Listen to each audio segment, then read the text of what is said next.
नमस्कार मंडळी, आपण या आधीच्या भागामध्ये 13वा अध्याय त्रयोदश अध्याय क्षेत्र क्षेत्रज्ञ विभाग योग या अध्यायाचे 1 ते 35 श्लोक पाहिले, त्याचा अर्थासह वाचन केलं. मंडळी, आज आपण पाहूया 13व्या अध्यायाचा सारांश.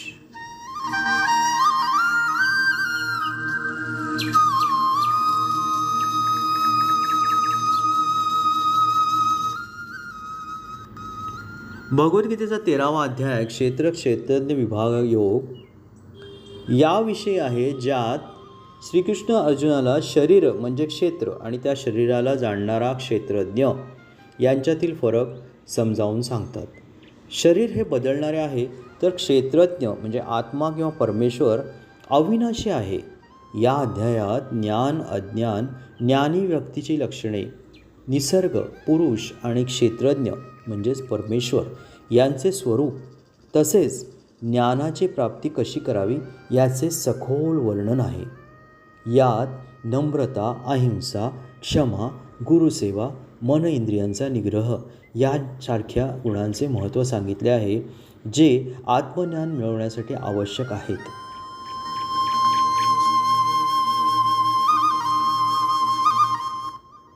या अध्यायाची मुख्य संकल्पना अशी आहे: क्षेत्र म्हणजेच फील्ड हे शरीर, पंचमहाभूते आणि इंद्रिये मिळून बनलेले आहे, जे बदलणारे किंवा विकारी आहे. क्षेत्रज्ञ म्हणजे नोअर ऑफ द फील्ड, जो या क्षेत्राला जाणतो, तो क्षेत्रज्ञ म्हणजे आत्मा आहे. श्रीकृष्ण म्हणतात की हे क्षेत्रज्ञ, तू मला म्हणजेच परमेश्वराला समज. ज्ञान म्हणजे नॉलेज. क्षेत्र शरीर आणि क्षेत्रज्ञ आत्मा यांच्यातील भेद समजून घेणे हे खरे ज्ञान आहे. अज्ञान, इग्नोरन्स. क्षेत्र आणि क्षेत्रज्ञ यांना एकच मानणे किंवा त्यांच्यातील फरक न समजणे हे अज्ञानच आहे. मंडळी,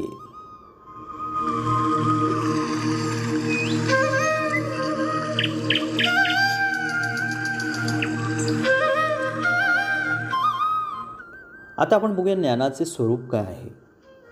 अभिमान नसणे, ढोंग न करणे, अहिंसा, क्षमा, सरळपणा, गुरुसेवा, शुद्धता, स्थिरता, मन इंद्रियांचा निग्रह, वैराग्य, इंद्रियार्थांपासून अलिप्तता, अहंकार नसणे, जन्म मृत्यू जरा व्याधीची जाणीव असणे पण आसक्ती नसणे, पुत्राधिकांमध्ये आणि कुटुंबात अनासक्ती, जन्म मृत्यू वृद्धापकाळावर समभाव, ईश्वरामध्ये अविचल भक्ती आणि एकांतवास, जनसमुदायात राहूनही अलिप्त राहणे, आध्यात्मिक ज्ञानाचे चिंतन आणि तत्त्वज्ञानाचा शोध, या सर्वालाच ज्ञान म्हणतात.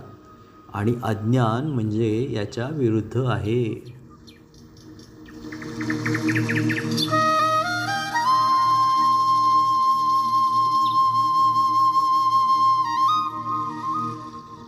पुरुष आणि प्रकृती म्हणजे क्षेत्र आणि क्षेत्रज्ञ.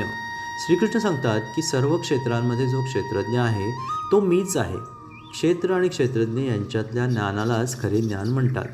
प्रकृती आणि पुरुष यांच्यातील भेदाचे ज्ञान होणे आवश्यक आहे.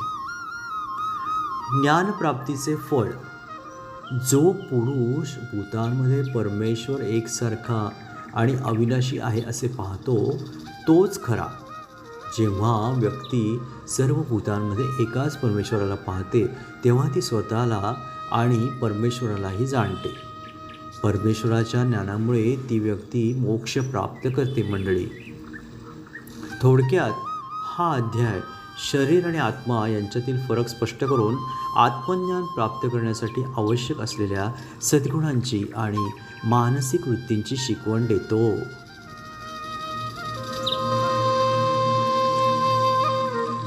याबरोबरच या 13व्या अध्यायाचा सारांश समाप्त होत आहे. ओम नमो भगवते वासुदेवाय.